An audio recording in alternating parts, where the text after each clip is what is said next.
चवर वंश का शासन था। चवर वंश के राजाओं ने अफगानी हमलावरों का जमकर मुकाबला किया था। इसलिए दिल्ली का सुल्तान सिकंदर लोधी चवर वंश से नफरत करता था। उन दिनों चवर वंश के राजगुरु संत रविदास बहुत प्रसिद्ध थे। उनसे प्रभावित होकर मेवाड़ के राजा महाराणा सांगा ने उन्हें अपना गुरु बनाकर मेवाड़ के राजगुरु की उपाधि दे दी थी।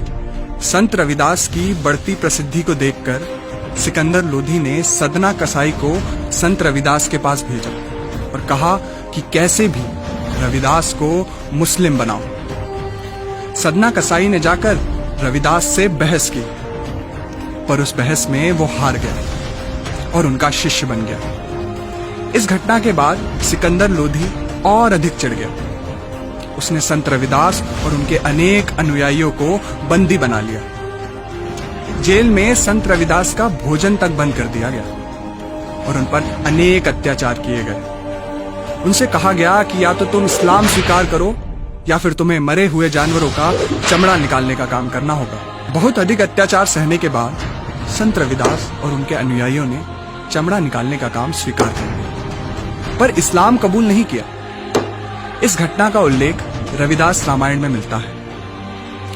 भारत में चमड़ा वर्जित था, परंतु इस्लामिक आक्रमणों के बाद यहाँ पर चमड़े पर काम करने वाले मजदूरों की जरूरत बहुत बढ़ गई। गांवों में लोगों पर यह दबाव बनाया जाने लगा कि या तो तुम इस्लाम स्वीकार करो या फिर मरे हुए जानवरों का चमड़ा निकालने का काम करो। इंग्लैंड के विद्वान प्रोफेसर शेरिंग ने अपनी किताब हिंदू ट्राइब्स एंड कास्ट में यह लिखा है, भारत में नीची जाति का कहलाने वाले ये लोग कोई और नहीं, वे वीर हैं जिन्होंने इस्लाम कबूल नहीं किया।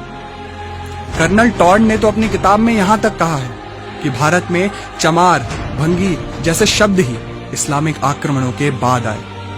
उन्होंने यह भी बताया कि 1200 ईस्वी तक भारत में शूद्र कहलाने वालों की संख्या मात्र 1% थी।